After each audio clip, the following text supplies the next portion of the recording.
Slendy, Ego, Slendy, Ego, Slendy, Ego, Slendy, hey. You already know what's up.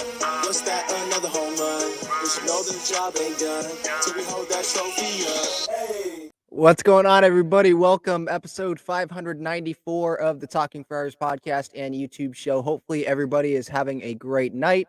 I am Ben Fadden. It is May 3rd, 2024, and today was a big day, great night for the San Diego Padres. They acquire Luis Arraez right before first pitch. Then Dylan Cease bounces back. Fernando, Croney, Manny, all homer. Jackson Merrill was good in this game as well. Could you write up a better night for the Padres? I'm not so sure. 7-1 victory. Dylan Cease lowers his ERA down to 2.55. Obviously, his last outing against the Phillies wasn't that great. Was not the Dylan Cease that we had seen going into that. But then tonight, he was back. How many strikeouts he have? 8 punch-outs, no walks. I'll take that any day of the week. And then obviously the big news, which is what will be the majority of the show tonight, Padres acquiring Luis Arraez from the Miami Marlins. I already gave my instant reaction, my initial thoughts on this move in a video, but we'll go more deep into this and into the numbers for Arraez. How is he doing this year? What has he done in past years? What could this mean for certain players on the Padres? What does this mean for the lineup? What could the lineup look like? If you want to join the show, click that link pinned up at the top of the chat. I will get to the comments, the questions. As always, I appreciate everyone for being here. But let's start with, Luis Arraez. This happened. Jeff Passan broke the news before the Padres took on the D-backs. What time exactly? 6:31 is the time of the tweet. Padres nearing a deal to acquire second baseman Luis Arraez from the Miami Marlins for a package of 3 prospects and a relief pitcher. Medical review stage hasn't been officially announced by the Padres, hasn't been officially announced by the Marlins, I don't believe yet. But those 3 prospects that are going to the Marlins, Dylan Head, Jacob Marcy, Nathan Martorella, and then the reliever Woo Suk Go. I did not think that the Padres were going to have Woo Suk Go sign here and then not pitch in a big league game at all. But that's what happens. I believe he was in Double-A, and it was clear like things just were not progressing as the Padres would have hoped. And he wasn't on the big league staff. There's arms. The bullpen's it's in a pretty good spot. Even if it's not, you can still go acquire relievers before the trade deadline. When you have an opportunity to get someone like Luis Arraez, you do it. And that's the same thing with Dylan Head, Jacob Marcy, Nathan Martorella, traded to the Marlins. Those guys could have been part of the Padres' future. But let's go through all 3 of those guys. Dylan Head, years away. And they have Tatis long-term, Merrill long-term, and you see what happens with that other spot in left, right? Because Profar's not, we wouldn't think he's a long-term guy. Jacob Marcy, he was having a bad year in the minor leagues. And Merrill, look how he has taken over as the center fielder. I think because of how Merrill has started strong like this, I think it gave them more confidence to say it's okay to trade Jacob Marcy. And even if Merrill struggles, they have Jose Zocar if they need to have him go play center. They have Homer Bush Jr. Not immediately. I'm not saying he's going to come up immediately, but down the road, he could as well. There's guys that you can acquire. There's free agency, obviously, on 1-year deals for outfielders. You're going to take Luis Arraez over the question mark of Jacob Marcy. What would he do when he comes up to the big league level? Nathan Martorella, first base guy, right? DH, I think is what he would be projected as being, right, for the Padres. You have Jake Cronenworth. You have Xander Bogaerts. The DH spot, I mean, there's Graham Pauley in the organization. Right now, I mean, would you rather have Nathan Martorella or Luis Arraez? Right? You'd rather have Luis Arraez because you're trying to win right now. And Arraez is under control for this year and next year. I thought it was just this year, but I did see that it was for this year and next year. And guess who that aligns with? Mike Schilt's contract. It aligns with Dylan Cease's contract. You know, AJ Preller, he knows that there is an urgency here, a need to win now. And by winning, I mean at least a postseason appearance, right? If they don't make the playoffs, I think it's safe to say he'd be gone. If they make the playoffs and then they don't do anything, excuse me, then maybe there's a question mark there. What we know, and as I've said this multiple times, Eric Kutsenda and Eric Grubner don't like AJ Preller as much as Peter Seidler did. So AJ, he might say to the media, I don't feel pressure and I'm just trying to do whatever it takes to win for this city. And my goal is to win every year. And this puts the Padres in the best opportunity to do that this year. It improves the baseball team. But would he do it on May 3rd if he didn't feel like his seat was warm? I'm not saying it's super warm, but it is warm. It's not hot, it's warm, if that makes sense, You have how many postseason appearances in full seasons with the Padres? You got one, 2022, because 2020 was a short season, 2022, and there were injuries there too. So who knows if they would have made the playoffs in 2020 had that been a full season. 2022, great playoff run. 2021, collapse. 2023, missed postseason, most disappointing season in franchise history. Andy Green didn't work. Jace Tingler didn't work. Bob Melvin worked a little bit, but ultimately did not work. And now you're on Mike Schilt, right? The roster construction, there's question marks over this AJ Preller tenure for sure. And we know that he always is trying to improve the baseball team.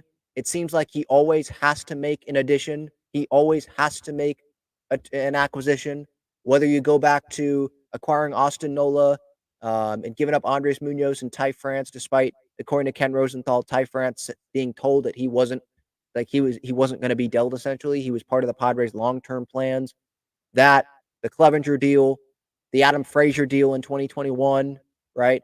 Even if it was acquiring someone like Jake Marisnick, it feels like AJ, and this isn't the deadline, right? It's May 3rd, but always doing something, always making a move, a trade specifically. And AJ continues to do that.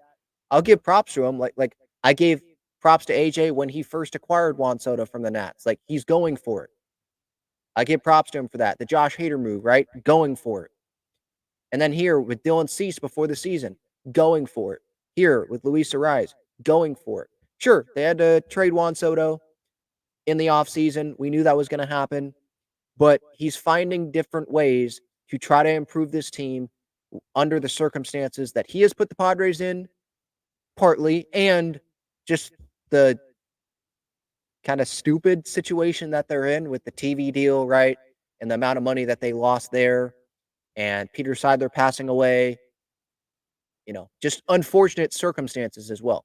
He has put the Padres in it, but also some things that he can't control, and he's trying to make the best of it. So right now, I'm a happy Padres fan. The Padres, yes, they're under 500, but they're climbing up. 3 wins in a row. Hopefully they can win this series with a win tomorrow. Hopefully they can sweep. But I'll take a series win every series, and I'll be one happy camper. That's for sure. Acquiring Luis Arraez, it makes this team better. I've seen some people on social media be like, well, it's just another slap hitter. Hopefully it's not Adam Frazier 2.0. And I agree. Hopefully it's not Adam Frazier 2.0. But you look at Luis Arraez's numbers, and I don't think that this just says that, oh, he's a slap hitter. Sure, contact guy, hits for average. He doesn't have super high OPS plus or high OPS. This year, his WAR is 0.1, Baseball Reference. He's hitting 299. He doesn't have any home runs. He's not a power guy, though, but he's someone that gets on base. It's like a Jackson Merrill, right? That sort of hitter where Merrill doesn't have a bunch of power right now. Arraez, don't expect him to go hit a bunch of home runs, but it's not like he's done it at one spot, right? I believe Adam Frazier, when the Padres acquired him, it was just the Pirates that he had done that there. And because that keeps getting brought up, Adam Frazier, let's compare the two. Adam Frazier and Luis Arraez, because I want to kind of stop that narrative from, oh, this is just another Adam Frazier. Could he end up flopping? Sure. We've seen that. But with Adam Frazier, it was different. When the Padres acquired him back in 2021, That year, he was doing great, hitting 324 with the Pirates. Arraez is hitting almost 300. Frazier didn't have a whole lot of power. 5 home runs total in 2021. He had 4 home runs with the Pirates, only hit 1 with the Padres. But let's look at the averages. And average is not everything, but this is a big part of Frazier's game at that time and Luis Arraez now in his career.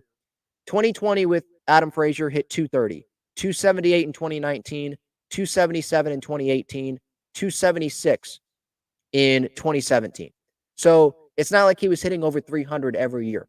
You go to Luis Arraez, and by the way, with Frazier, that was all in one spot with the Pittsburgh Pirates. Luis Arraez did it multiple spots, did it on a contending team with the Minnesota Twins, and was doing it with the Miami Marlins when he got traded in that Pablo Lopez deal.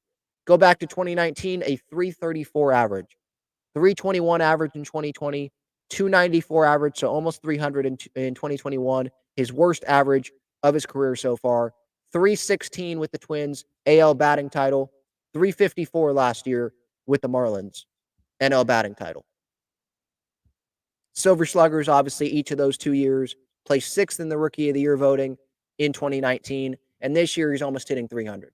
So it's different. Like, there's more of a track record of being a great hitter, in my opinion, and you just look at the stats that'll tell you that, with Luis Arraez in comparison to Adam Frazier. So I don't buy it's just another Adam Frazier.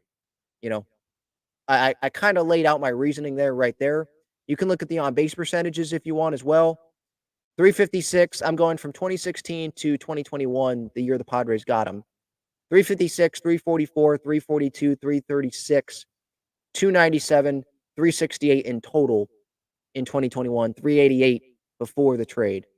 Luis Arraez, 399, 364, 357, 375, 393, and 347 this year. So the on-base percentage, it's more consistent. It's higher almost every year in comparison to Adam Frazier. So hopefully it's different. It could be another Adam Frazier, and that would be very disappointing with the guys that they gave up, because Martorella could end up being good. Dylan Head could end up being, outfielder of the future for the Miami Marlins, or they might just trade him. I feel bad for Skip Schumacher, by the way. My goodness. But so Luis Arraez, my point, I don't think he's another Adam Frazier. But yeah, Skip Schumacher, I feel bad for him. Maybe he just wants to be an assistant on Mike Schultz's staff. Does he really want to be managing the Miami Marlins right now?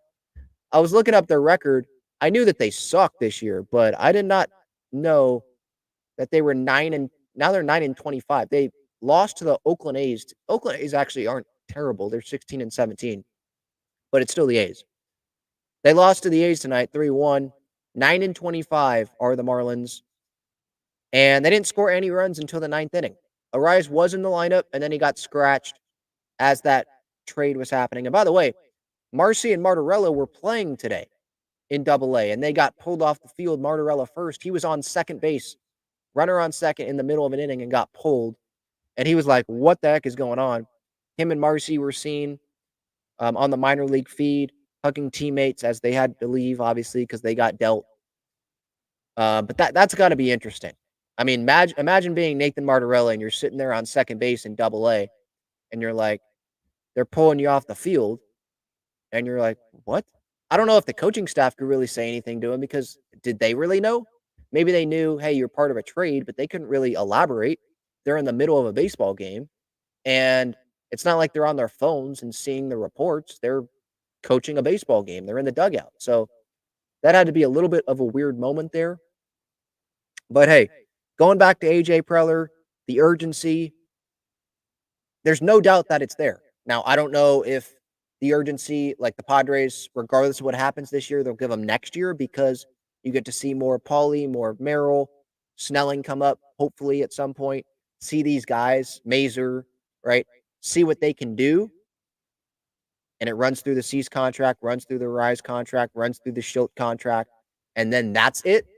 Or is it just this year? And if they don't make the postseason, then he's gone. Or if they make the postseason and do nothing, he's gone. I don't know. I think if he misses the postseason, it's going to be hard for the Padres to justify bringing AJ back. That's for sure. With Schultz, I mean, I think he'd be probably gone too. I love Mike Schultz, but a new GM comes in, the manager's probably gone as well. They're not going to keep the manager, I wouldn't think, unless they love Mike Schill. But they probably, these GMs, I assume they have egos and they're like, I want my guy managing this team. This is not my guy managing this team, so I'm going to clean house. Coaching staff, everything. We're away from that. It's May 3rd. Padres have won 3 in a row. They could end up being a postseason team. But I'm just saying, like, there's no doubt that this trade for Luis Arraez tonight just shows the urgency. It's May 3rd and he did it. He could have waited till before the deadline and probably not had to include another prospect like maybe he wouldn't have had to include Martorella in this deal, or maybe he wouldn't have had to, because Head is the one that's headlining it. Maybe he wouldn't have had to include Woo Suk Go. Maybe it was just 3 prospects, or no Marcy, and it was Head, Martorella, and Go. I don't know, but I think he's like, no, let's get Arraez for these extra 60 games or whatever it is before the deadline. He can really help this team, can get on base, can give us another bat, because injuries could happen as well.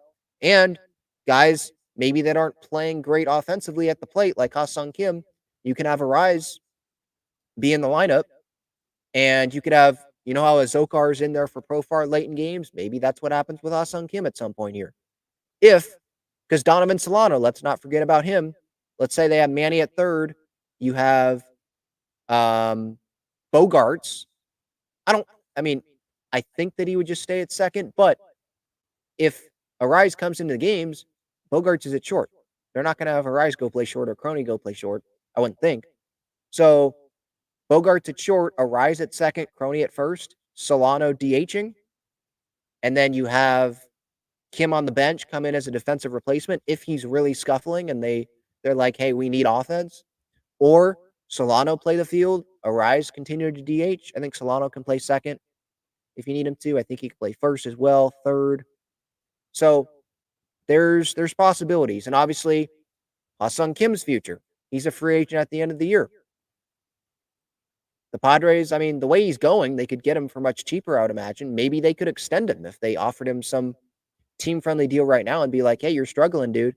We'll give you this money right now. We believe in you, fan favorite. We love you. Teammates love you. Seems like you love being a Padre. Here you go. But who knows about his future? I know during the offseason when they added they didn't add Luis Arraez in the offseason, obviously, but there were talks about Luis Arraez. I was like, would it be Kim going to the Marlins as part of an Arraez deal? Just because you're looking at, okay, who's going. This was before, obviously, we saw that Bogarts was going to go to second base. So we were like, Kim 1 year left, Arraez, great bat, lefty bat. You can have Crony, Arraez, Bogarts, Manny, figure out the DH, and you could do that. But Kim's not a part of this deal. This is a win for the Padres. It might not work out, but right now it's a win for the Padres because you get to keep Kim. Obviously, you have the rest of the infield depth. You get to acquire the closest guy to Tony Gwynn. I'm not comfortable saying that this guy is Tony Gwynn because there is no other Tony Gwynn. But I was saying this on my initial reaction, if you had to make a comparison, you had to link someone to Tony Gwynn. Luis Arraez is that guy. There's no doubt about that. And I know some Padres fans were making that connection with Jackson Merrill a little bit. The lefty bat, not afraid to go the other way, right? Outfielder. But Arraez, in terms of like batting average, doing it consistently at the highest level in the world, he has done that. Only 1 year in his career he's hit under 300. I'm not counting this year because he's at 299. It's not a full season. It's 137 at-bats. But that 1 year was 2021, and he hit 294. And his OPS was 733. You add an OPS like that to this lineup, I'm going to take that. How many guys have an OPS over 733 in this lineup right now? Profar, Tatis, Cronenworth, and that's it. 3 guys in tonight's lineup. Manny's is at 709. Bogarts is 572. Merrill dropped down to 674. Campy, 690. Kim, 693. Wade, 600. And if Manny DHs, that could move You could have Kim go play third if you want to improve your offense, right? You don't want Wade in there, even though Wade, like, fantastic play that he made at third base today. I will shout him out for that. But if you want to improve your offense, you don't want Wade in there. I know Schilt likes Wade. If you don't want him in there to start games, you could have Kim at third, or you could bring up Solano, have him play third, Manny DHing, Kim at short, Bogarts at second, Croney at first. But you want Arraez in the lineup. So Arraez DHing, or Kim at third, Bogarts at short, Arraez at second, Croney at first, or Croney at second, Arraez at first, because Arraez plays first base as well, and you can have that. What will this lineup look like? My first initial guess is, I mean, I was saying on my initial reaction that maybe they keep Profar in the leadoff spot because he's freaking raking right now, but I think that they would probably like to keep it left, right, left, and have Arraez lead off, Tatis hitting second, Cronenworth hitting third, Manny, and then Profar hitting fifth. And then they could go Bogarts after that. And then you go Merrill. And then you go Campy. And maybe you have Kim as your 9, the way he's struggling at the plate right now. That's not the worst second leadoff hitter, right, to have Kim right before Arraez. That's not the worst. So that's kind of how I'm thinking about it right now. I don't have it written down or anything, but I was just kind of going off of tonight's lineup, add Arraez in, where might Profar stick. And he doesn't care where he hits in the lineup. So, interesting night. Tonight, by the way, just to go through some details in this game. I don't want to spend too much time on it because it's 1 of 162. There's not a ton to talk about because it was just a great Padres win. I mean, Tatis with the homer, Croney with the homer, his 6th on year, Merrill with the double, take it up the middle, Tatis with an RBI single, 3 RBIs in this game for Toddy. Manny with the home run that he hit, 17-degree launch angle. Are you kidding me? 17-degree? Holy cow. But I just thought that this was overall a great win by the Padres. Offensively, they showed up. 4th and 5th innings combined, 7 runs there. Boom. You give run support to Dylan Cease, to your pitching staff, and let them go to work. 12 hits for the Padres, 3 hits only for the D-backs, 7-1 win. The pitching stepped it up. Dylan Cease bounced back. It was not the Dylan Cease that we were accustomed to, right? His last outing against the Phillies. Tonight, though, 6 2/3 innings, 3 hits, 1 earned run, didn't walk anyone, no free passes, 8 punch-outs. His ERA is down to 2.55. Estrada comes in, inning and a third, no runs, clean slate there, a punch-out. Brito, first 2 outs of the inning on 2 pitches, just quick. And guess what? That means that Suarez got an extra day, Matsui, Peralta, all the big guys gets an extra day to rest, and then they can pitch the last 2 games of this D-back series, if necessary, to try to sweep, at least win the series before they go and play the Cubs at Wrigley Field. So, I mean, just quick recap. I just thought it was overall, you couldn't really have a better game. I guess not give up 1 earned run that Dylan Cease allowed, but that's pretty much it. I mean, Dylan Cease, he was throwing 99 when he was at like 100 pitches in this game. So the velocity is there. The endurance is there. Dylan Cease is the ace of this Padres rotation right now. Combine that with Darvish coming back. He looked good. Musgrove bounced back there. We got to see the consistency, but that looks good. We'll see what Michael King can give. Things are trending upwards. It's crazy how quick things can turn, right? From like in our minds as Padres fans. It wasn't that long ago where it got swept by the Phillies. Some guys are struggling in the rotation. It's like, oh, the world's ending. And now the Padres acquire Luis Arraez. They've won 3 games in a row. Cease, Musgrove, Darvish. Last outings have been, well, Manny, he's playing better. Merrill, I'm seeing a little bit more encouraging signs. Tatis with the homer. Manny with the homer. Croney with the homer. Profar's raking. He almost has the same numbers as Juan Soto right now, or at least through April. Things, it just, I think Padre fans, we're just happy right now. And who knows how the rest of this season is going to go. But right now, we are happy. All right, quick break. Check out Gaglione Bros' famous cheesesteaks and garlic fries on Friars Road. You can visit their website, gaglionebros.com, for their entire menu and enjoy their cheesesteaks and fries at Petco Park and Snapdragon Stadium as well. All right, if there's anyone else you want me to hit on from today's game, please let me know. I'd be glad to do that. And I will go to the chat. I have not looked at social media, so maybe there's some updates. If I'm missing them, I don't know. Unfortunately, right before I got on here, the only thing that dampened my mood tonight was the Wave losing their late. My goodness. So many yellow cards, the refs. Oh, man. That was disappointing, One of those things that you can't do a whole lot about there at the end. For anyone they saw the Padres score and they're like, all right, let's go check out this Wave match. Hopefully they can get a win on the road. And unfortunately, they weren't able to do that. But they'll be back Wednesday and then on, I believe, Sunday. Utah on Wednesday midweek, and then Gotham. Great matchup there. What a weekend it's going to be in San Diego, huh? Padres, Dodgers, and then Gotham Wave. Wow. What a weekend that's going to be. That's going to be fun. All right. Let's get to the chat here. Thank you all for joining. Questions, comments, hit me with them. If you want to join the show, click that link pinned up at the top of the chat. By the way, before I get to the chat, I'm sorry. I know I keep saying I'm going to get to the chat. I will. But I wanted to check out Luis Arraez's baseball savant page. I don't think I've ever seen a hitter at 100th percentile. So, literally no one is better. Whiff rate, 100th percentile. So he's not whiffing. Strikeout rate, 100th percentile. He doesn't strike out.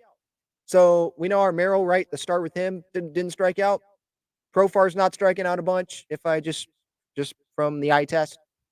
Arraez doesn't strike out. So you want someone that's going to get on base, give you a competitive at-bat. That's who he is. X batting average, 88th percentile. Now, you look at the barrel rate, hard hit percentage. It's like the worst in the league, 3rd percentile, 10th percentile. Exit velocity, average exit velocity, 17th percentile. It's not great. Fielding run value, so that measures defense. I can't tell you, to be honest, what that means, fielding run value exactly. But that's it's poor. 1st percentile, really bad. But I think most of the time you're going to see this guy DH. As long as Manny's healthy, have Manny at 3rd, Kim at short, Bogarts at 2nd, Croney at 1st, and you have Arraez DHing. Solano, we'll see what his future is with the Padres because he probably wants consistent playing time.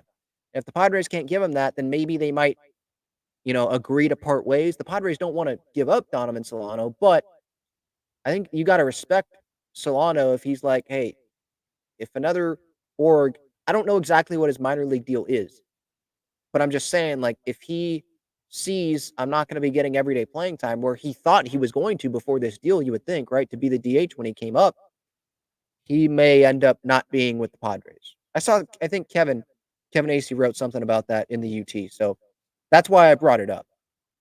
That I guess there is a possibility. Let me double check that. There is a possibility that Arraez not Arraez. Arraez obviously on the team. Solano. That maybe Solano won't be on the roster. He updated it after the Arraez trade. He said here, a decision on Donovan Solano appears imminent. What that could mean, the veteran will join the team by the beginning of next week as a right-handed option off the bench. It might not turn out that way.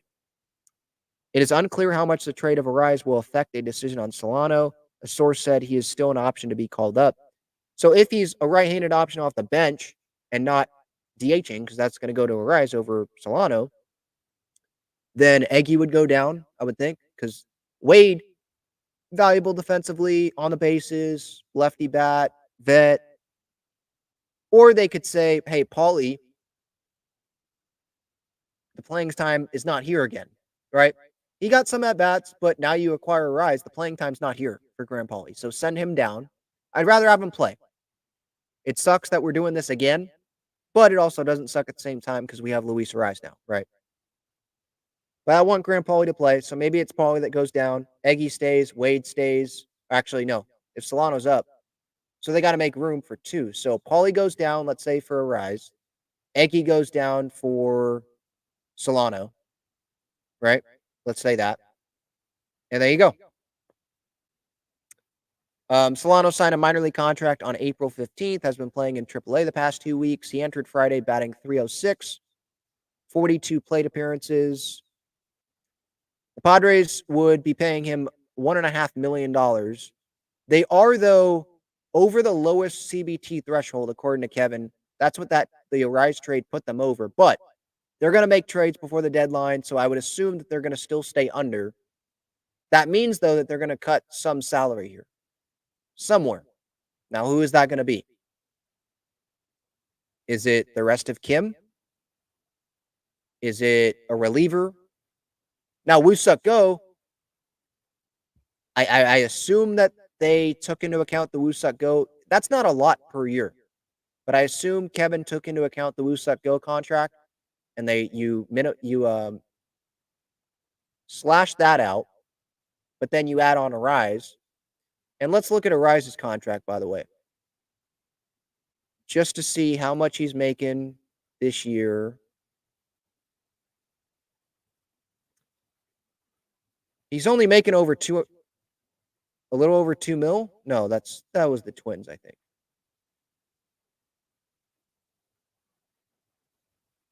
He's making over 10 million. So they don't have to pay all of it because the season has already started. It's prorated. But that's significant when the Padres, they want to stay under the CBT, obviously. So how much would that be prorated? I've got no idea. How many games are we into? 37 or something? 30. That's 37 of 162 is like 23%. So you take 23% off the 10.6 mil.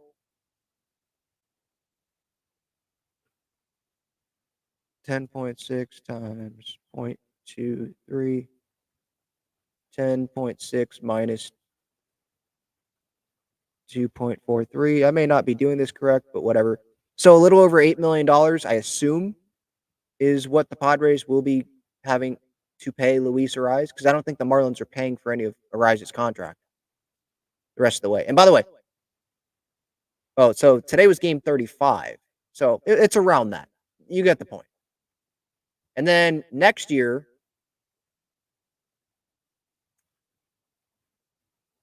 it's arbitration, so I don't know how much he's going to get next year. It's going to be more than 10.6 because that's how arbitration works.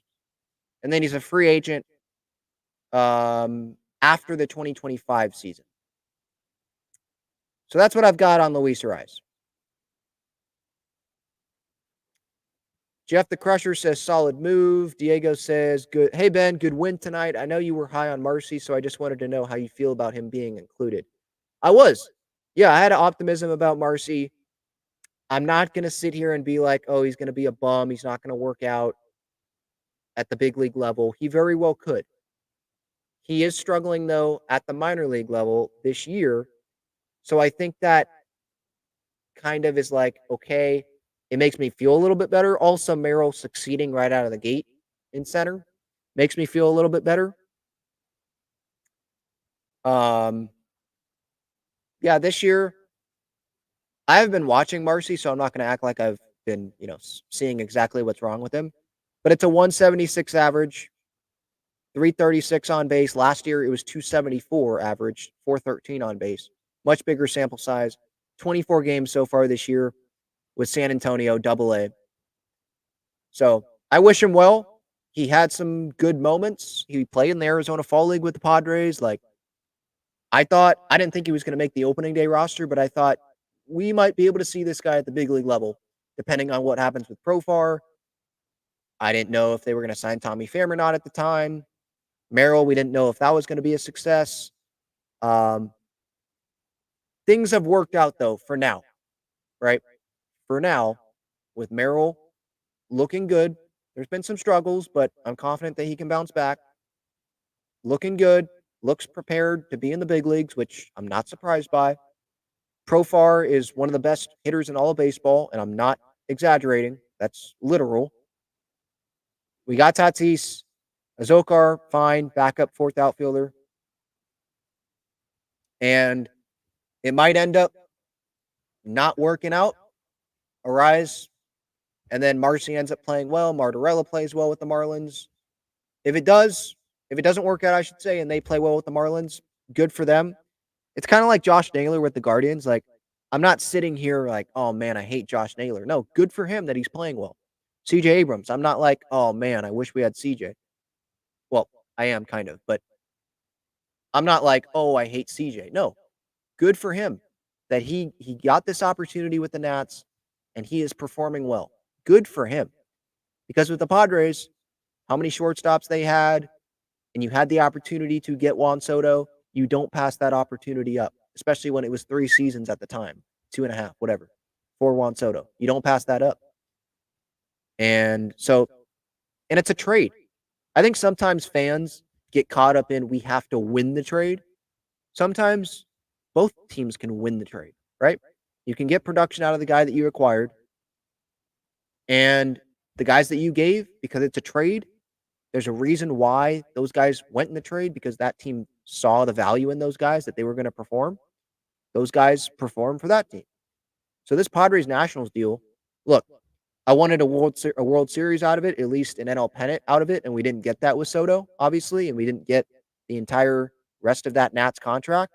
It's disappointing, but at the same time, there was still the trip to the NLCS, and we got Michael King, right? Because you flip into the Nats, you get Michael King, you get Vasquez, you get Burrito. Hopefully they can be impactful arms for the Padres, and you use Thorpe to get Dylan Cease. And if Cease can help the Padres go to the World Series, win the World Series, then I think we're going to be feeling a little bit better about the Juan Soto deal, right? Same thing goes with the King and Vasquez and Burrito, right?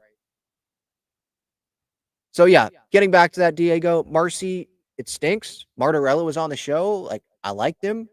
Left-handed bat. Could have had a future with the Padres. But I'm kind of comparing him to Naylor and Ty France. Like, I don't know how many at-bats he would have gotten at the big league level with the Padres, because Cronenworth is at first, because Bogart's at second, because someone's going to be filling that DH spot for years to come. So, hey, you get Luis Arraez out of it, I'm going to be okay with it and say, hey, they went for it. They're They're going for it right now. And I appreciate that. It's better than being other fan bases. I will tell you that right now. It is better than being other fan bases where their ownership doesn't trade money or doesn't give green lights because they need to keep the prospects, because they're not going to go invest in free agency with guys. And that's not what we have for the most part here with the Padres. So I appreciate that. Calvin says another Preller masterclass. Maybe. It feels like it, but we don't know. It could be another Adam Frazier. I hope not. I don't think it will be. But yeah, I mean, considering the guys they gave up, Woo Suk Go, whatever. Jacob Marcy, you have Merrill in center right now. Got Tatis. You can figure out left. Martorella, there's a bunch of infielders. First base, DH options that you can go have. You know, Martorella just didn't feel like he was going to get those. It didn't feel like he was going to be the starting first baseman for the Padres for a long time, you know, or be DHing for the Padres for a long time, or, you know, so. And Dylan Head is someone that we should mention. Yeah, that might end up hurting. Like, James Wood might end up hurting. We'll see what he does at the big league level long term for the Nats. Or Robert Hassel, we'll see. He's not on the same level, it seems like, as James Wood. We'll see what happens there. But it's a trade. Like, we got to remember, it's a trade. Luis Arraez is a very good hitter. There is a reason why the Padres had to give up Dylan Head and Martorella and these guys. Because you have to give up something to get something. So, sure, it might suck if these guys end up performing, but at the same time, again, it's a trade. And sometimes it works out for both sides. And that's okay. You don't have to be like, oh man, Preller got fleeced because 5 years down the road, Dylan Head ends up performing. Well, what happened when Arraez was with the Padres? And it's really hard to project what these players are going to do 5 years down the road.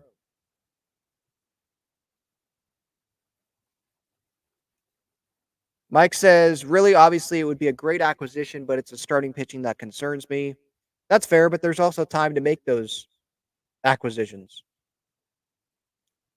And they're going to make another trade at some point before the deadline, I would think, because they don't want to be over that luxury tax. So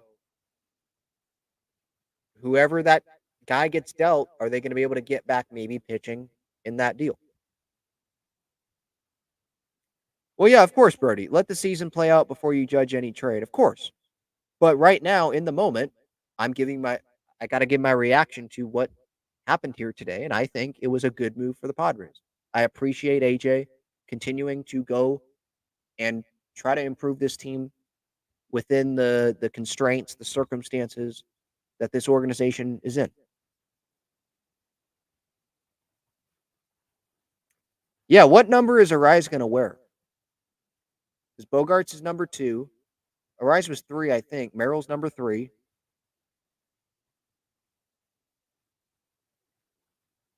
I wonder what number he's going to get.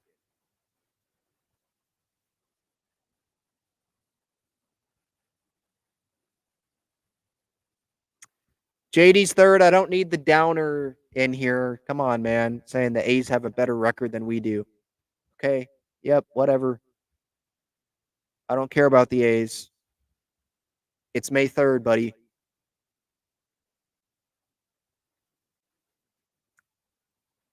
And Mike, yeah. So your point here says starting pitching worries me more than the offense. There's talent in the rotation. Musgrove, if he can pitch like he pitched his last outing, we'll be fine. Darvish, same thing. Cease, same thing. King, we'll see. Waldron, we'll see if he's the 5-starter all year. I doubt it, but we'll see. You say it worries me more than the offense, but it doesn't hurt to acquire more offense, does it? Does it hurt to acquire Luis Arraez? I don't think so. I'll take Luis Arraez. Like, you can make comparisons. Like, I don't know what the best comparison is. But there are teams, right? Super teams, whether it's baseball or NBA, WNBA, whatever, where it's like, did they really need more of this? Did they need more shooting? Like the Warriors, when I think of them adding Kevin Durant, right? And Kevin Durant, one of the best players ever. Did they need Kevin Durant? Did they, need that extra offense? It didn't hurt them though, did it? Like you're gonna take it. And so, like Luis Arraez, I'm gonna take this extra bat, this bat to ball skills. I'm gonna take it. So I'm not mad tonight. That's for sure.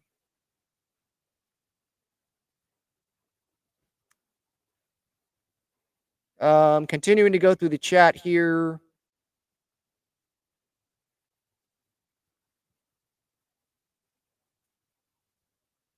SDSU Man 1 says, I'm surprised Suarez doesn't have a nickname yet. Well, doesn't Schulte call him Swarry? I think some fans call him Bobby, right?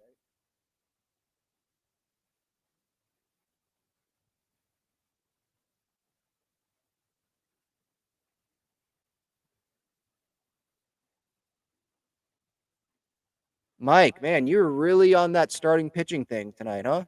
I get it. I get it. You can be concerned about it. But I think every team in baseball would be like, I'm concerned about starting pitching. Even the best rotations in baseball, they're probably like, well, could use some more pitching because you can never have enough pitching. So I understand what you're saying. But I like to, give, these major league vets, give these all-star pitchers, give them more starts to see if we can get the consistency out of them before freaking out about the rotation. Because the bullpen, for the most part this year, if you look at the numbers, for the most part, it's been good. I get it. It's May 3rd, but for the most part, it has been good.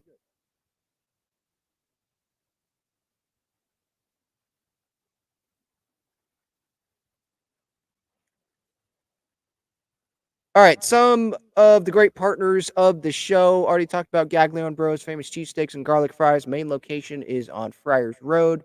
Breaking Tea, Padres, Aztecs, Wave shirts and sweatshirts. I'm sure that they're going to come out with a new Luis Arraez shirt, or maybe when he has his like Padres moment, they'll have a Padres Arraez shirt in that store. Click that link in the description for that.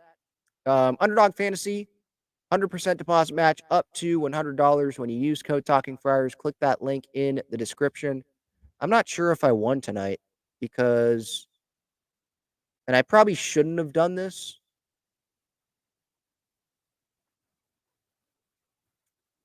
but tonight I went with James Harden as one of my picks, and I don't know if that worked because the Clippers lost. Yeah, it didn't work. Dang it. I got every pick correct except Harden. 16 points. Let me down. I thought he wasn't going to have another disappointing game after the game that he had his last game. Holy cow. So I am looking on social media and I am seeing some tweets coming in. Mike Schilt talking to the media. I think it's about Tatis and him getting thrown, not at, but a lot of pitches by the head. Dennis Lynn tweets out, the Padres are tired of pitchers throwing high and tight against Fernando. Schilt says, it's not necessary. It's happened too frequently, and we're not pleased by it. I feel like there's been too many already of those. Then why not do something about it? You know?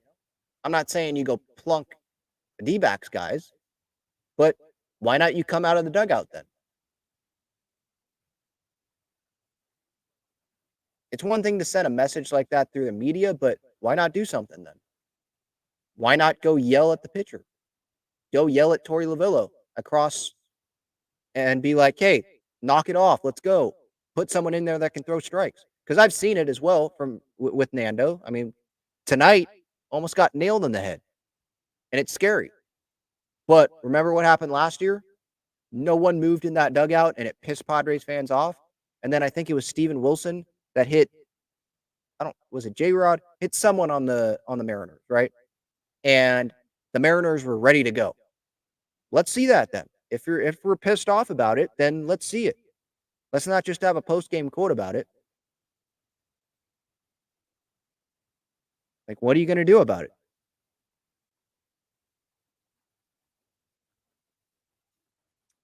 Let's see here. Any more tweets to go over?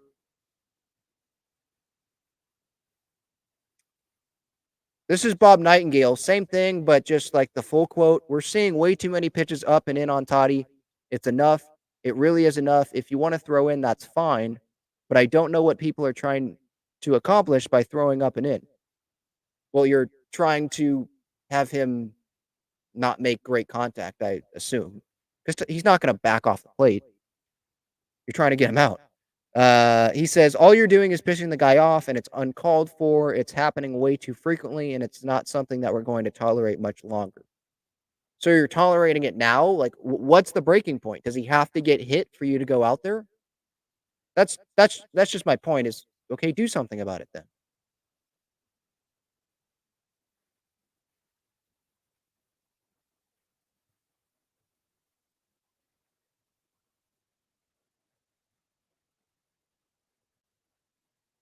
Okay, here's Mike Schultz's thoughts, courtesy of 97.3 The Fan, post game. Throwing up zeros, and then Toddy's big two-run homer. Crony follows him, and I love the fact we had it on even after that with Jackson driving in Manny. So and then add it on. That's good baseball. What do you think of the potential to add a really good hitter?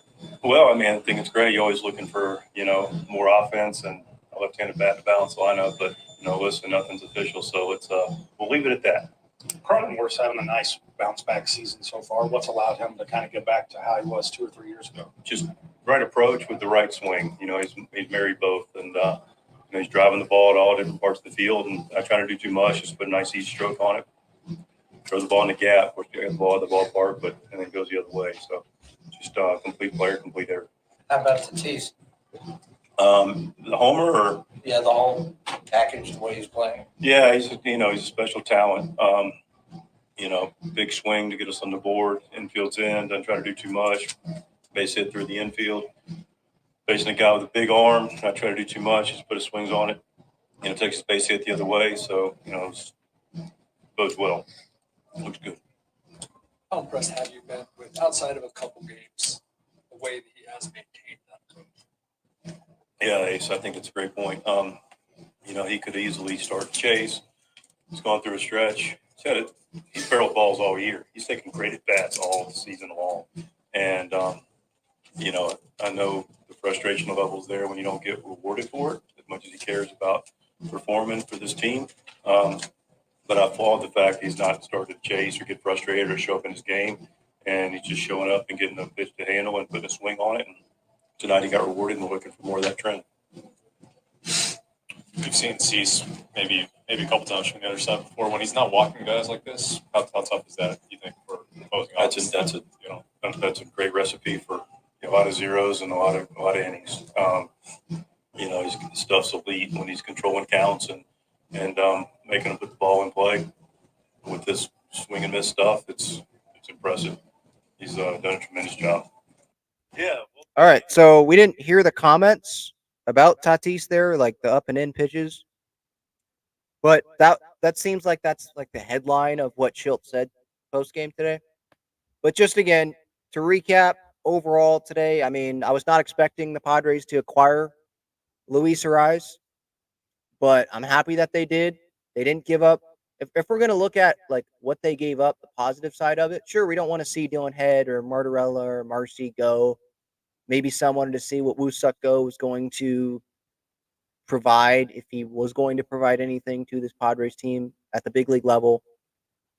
But they didn't give up Salas. They didn't give up Snelling. They didn't give up Lesko. They have Homer Bush Jr. still. Mazer, they still have. Lizarraga. They have talent that they didn't give up, right? Let me pull up the full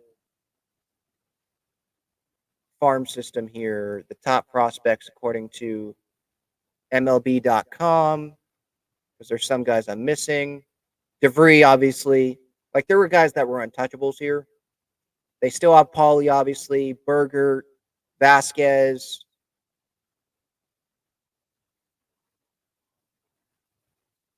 I'm just seeing some guys that stick out.